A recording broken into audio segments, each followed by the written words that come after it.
हाय friend, कैसे हैं। Welcome to my YouTube channel Saurya mathematics. इसके प्रीवियस लेक्चर यानी लेक्चर 16 में मैं आप लोगों को मैट्रिक्स का एक्सरसाइज 3.4 को इंड किया था, यानी कि वहां पे मैंने मैट्रिक्स को इंड कर दिया था।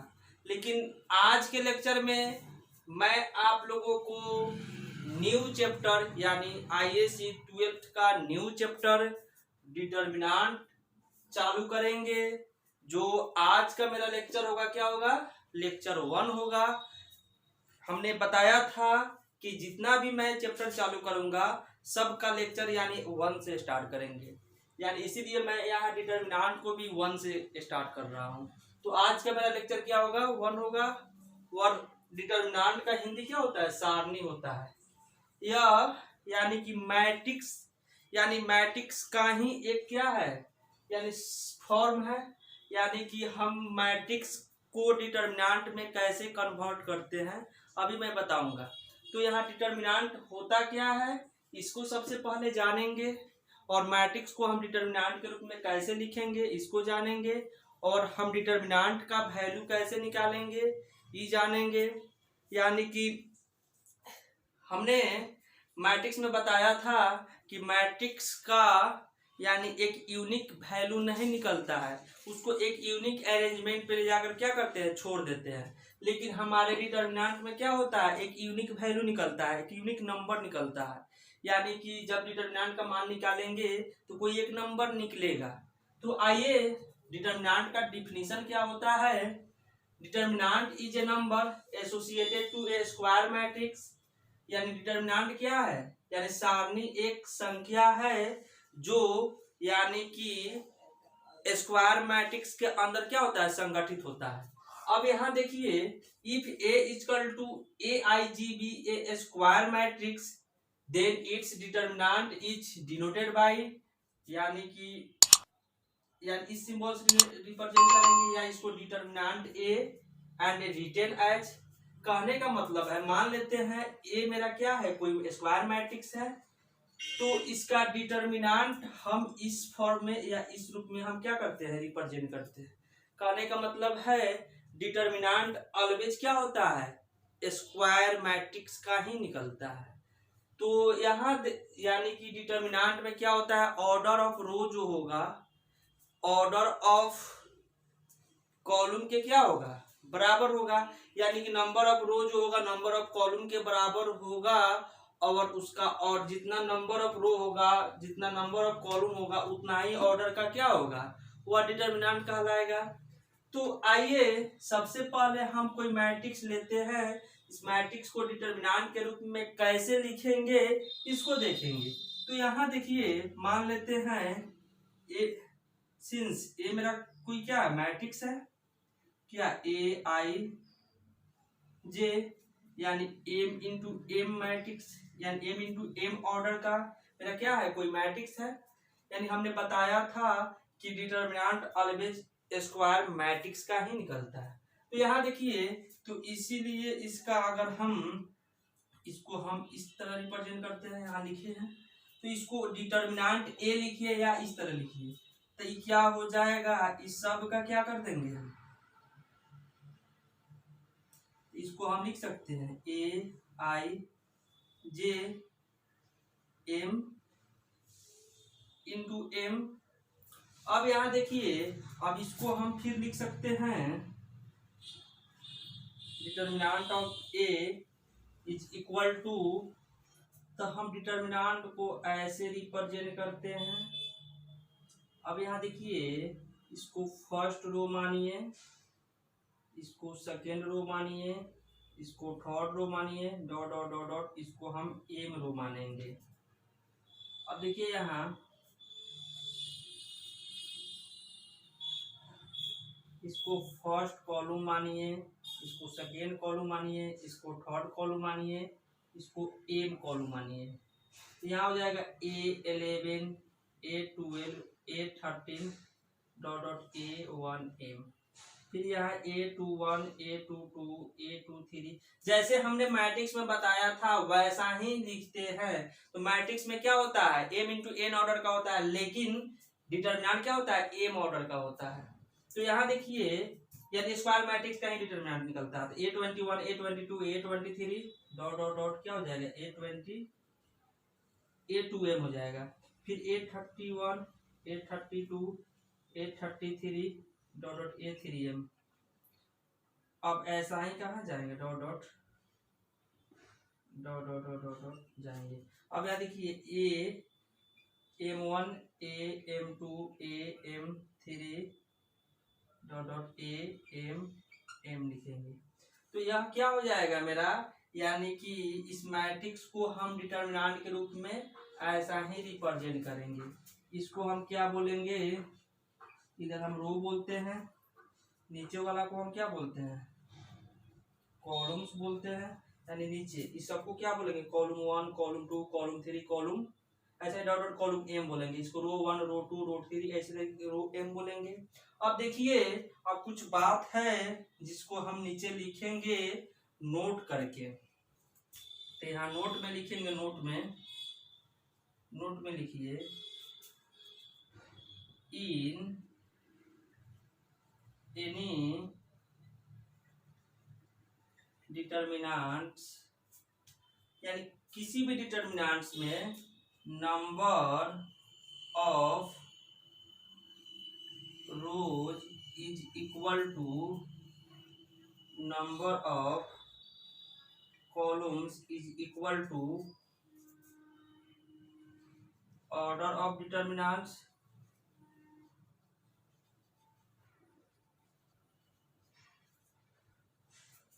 समझ में आ रहा है, यानी कि किसी भी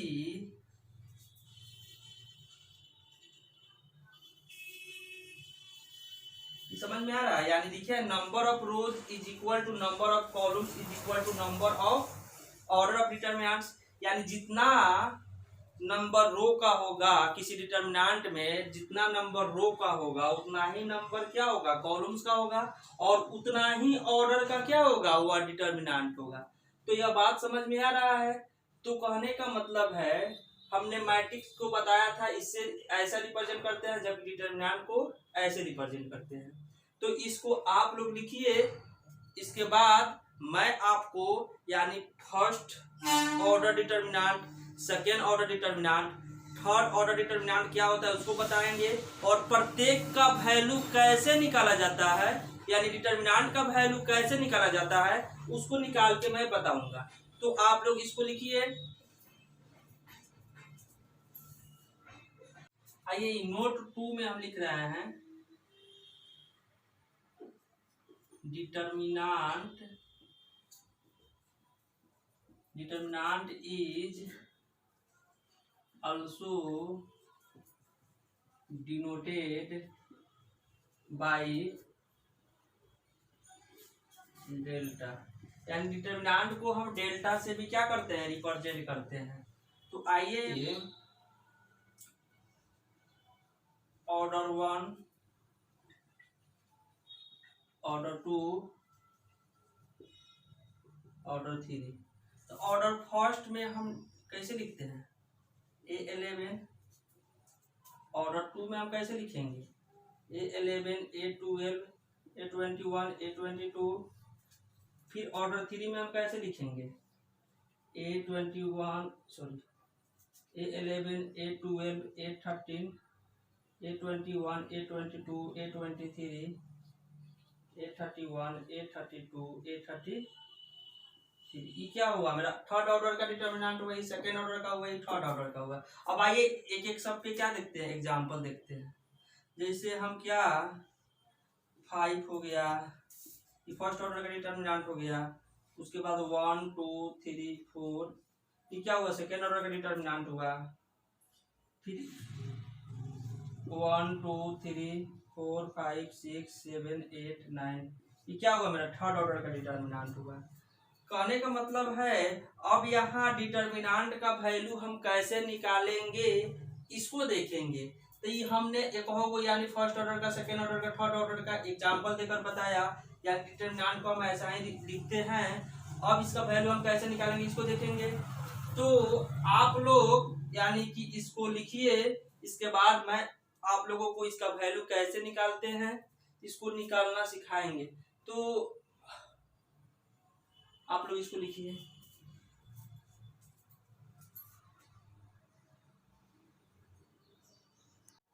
अब यहाँ लिखेंगे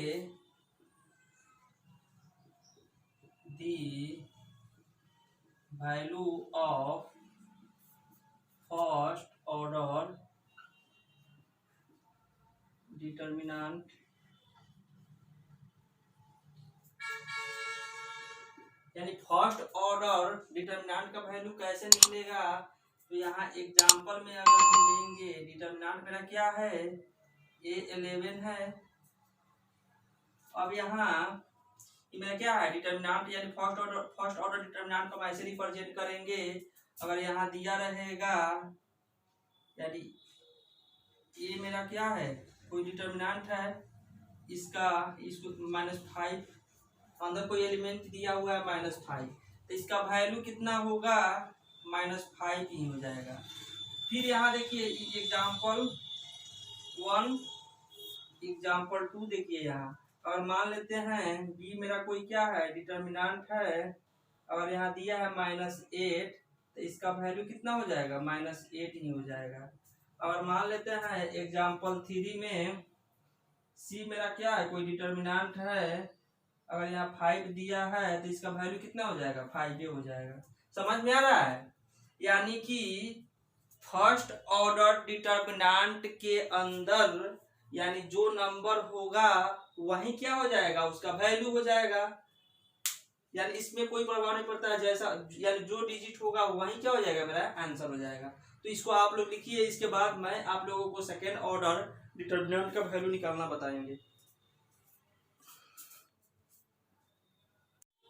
यानी इसके पहले मैं क्या बताया हूँ, the value of first order determinant. अब क्या हो जाएगा, the value of second order determinant. यानी सेकेंड ऑर्डर डिटर्मिनेंट का वैल्यू हम कैसे निकालेंगे, तो आइए इसको हम देखेंगे। मान लेते हैं मेरा कोई क्या है, डिटर्मिनेंट है क्या, A11, A12, A21, A22, इस सेकेंड ऑर्डर का मेरा क्या है, कोई डिटर्मिनेंट है। तो इसको हमने बताया था, इसको हम क्या बोलेंगे, याद कीजिए मैट्रिक्स में हमने बताया था, इसको क्या बोलेंगे, प्रिंसिपल डायगोनल। इसको हम क्या बोलेंगे, इसको क्या बोलेंगे, सेकेंडरी डायगोनल बोलेंगे। समझ में आ रहा है। यानी इसको हम क्या बोलेंगे, प्रिंसिपल डायगोनल बोलेंगे, इसको सेकेंडरी डायगोनल बोलेंगे। तब वैल्यू ऑफ डिटर्मिनेंट हो जाएगा।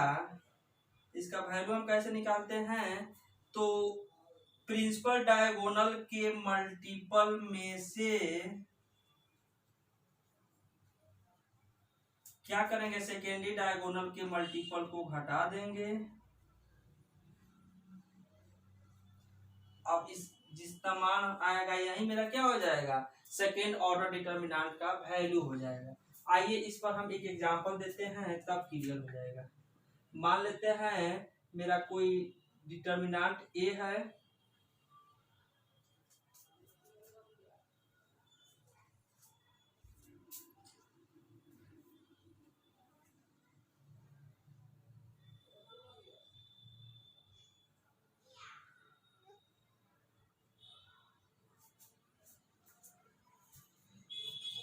मेरा कोई डिटर्मिनेंट है 4, 5, 6, 7। तो हमने क्या बताया, इसका वैल्यू कैसे निकालेंगे, यानी प्रिंसिपल डायगोनल के मल्टीपल में से सेकेंडरी डायगोनल के मल्टीपल को हटा देंगे।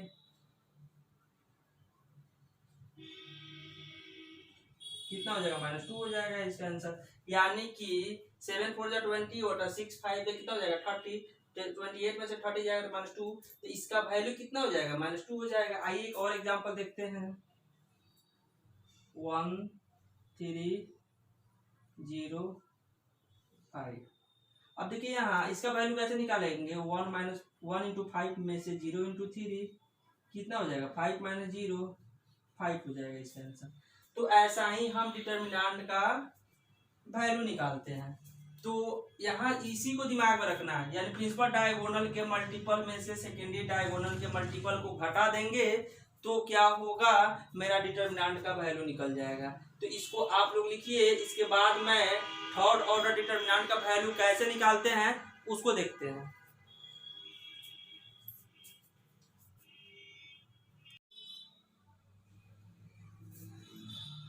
अब आइए, यानी एग्जाम्पल 3 है, एग्जाम्पल 4 है, इस सेकेंड ऑर्डर का ही डिटर्मिनेंट है, इसका वैल्यू हम कैसे निकालेंगे। आइए, इसका वैल्यू हमने बताया है, प्रिंसिपल डायगोनल के मल्टीपल में से सेकेंडरी डायगोनल के मल्टीपल को घटा देंगे, तो minus sine theta into sine theta में से cos theta into cos theta, minus sine square theta हो जाएगा, माइनस कॉस स्क्वायर थीटा हो जाएगा, माइनस को कॉमन लेंगे तो sine square theta plus cos square theta हो जाएगा। तो sine square theta plus cos square theta क्या होता है, 1 होता है। तो यही क्या हो जाएगा, इसका वैल्यू हो गया। फिर इसको हम निकालेंगे तो प्रिंसिपल डायगोनल के मल्टीपल, यानी इतना में से x प्लस 1 x माइनस 1 इतना घटाएंगे, मल्टीप्लाई कीजिए, x cube minus x square plus x, फिर plus x square minus x plus 1, a plus b a minus b तो क्या होता है, यानी ए प्लस बी और ए माइनस बी तो फॉर्मूला क्या होता है, एक्स स्क्वायर माइनस इतना हो जाएगा। यहाँ देखिए कट गया, कट जाएगा, x cube plus 1 minus x square plus 1, x cube minus x square plus 2, यही क्या हो जाएगा, इसका आंसर हो जाएगा। इसको आप लोग लिखिए, इसके बाद मैं थर्ड ऑर्डर डिटर्मिनेंट का वैल्यू कैसे निकलता है इसको बताऊंगा।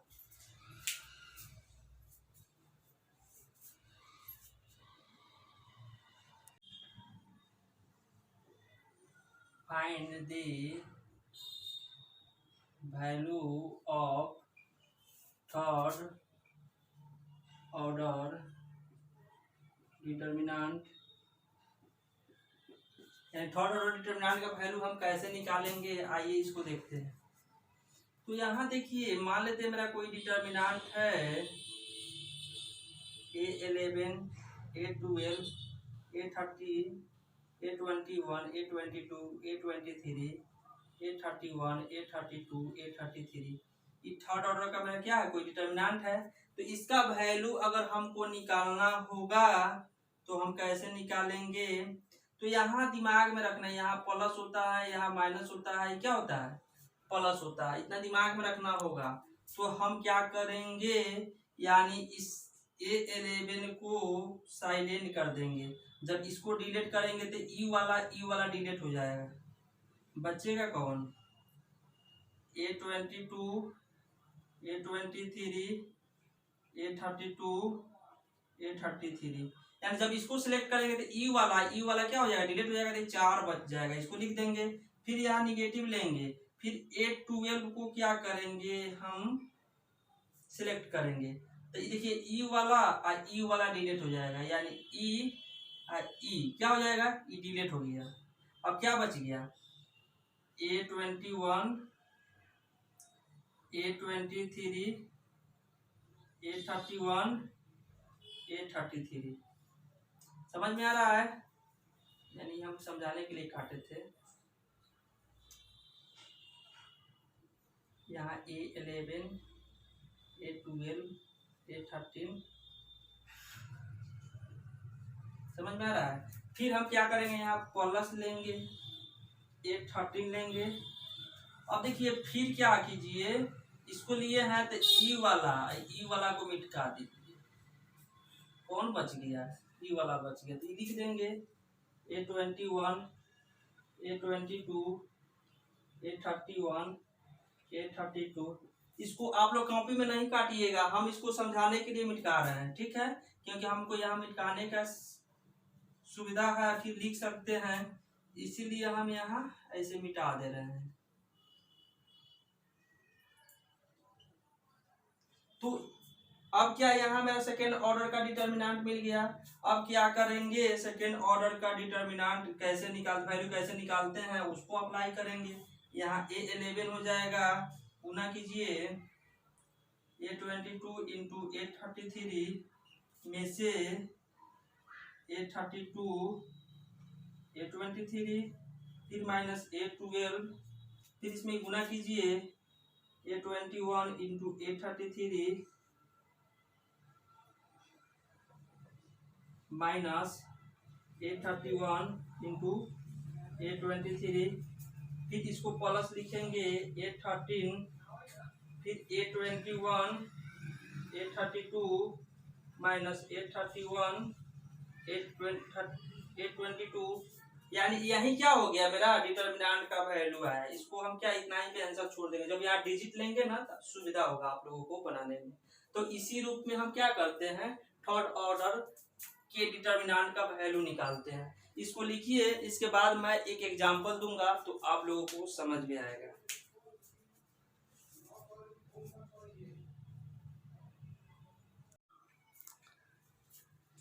अब आइए इसका हम वैल्यू निकालते हैं। अभी मैंने जो नियम बताया है उसी को अप्लाई करेंगे, इसको प्लस कर देंगे, इसको माइनस, इसको प्लस।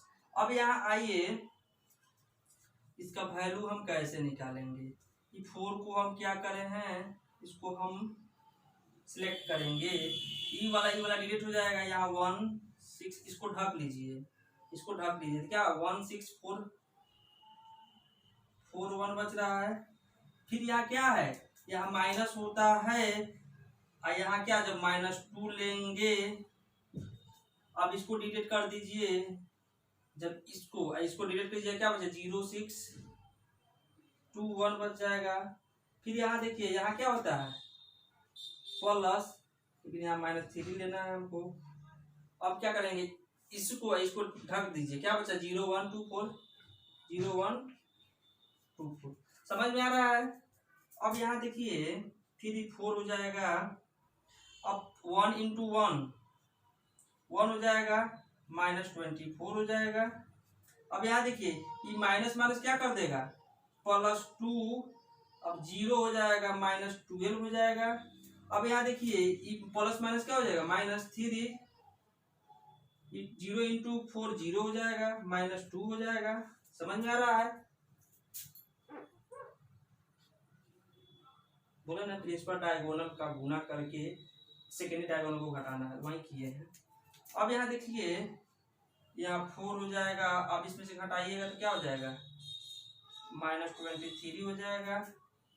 ये कितना हो जाएगा, गुना कर दीजिए, -24 हो जाएगा। ये गुना कीजिए, -+6 हो जाएगा। अब इसको गुना कीजिए,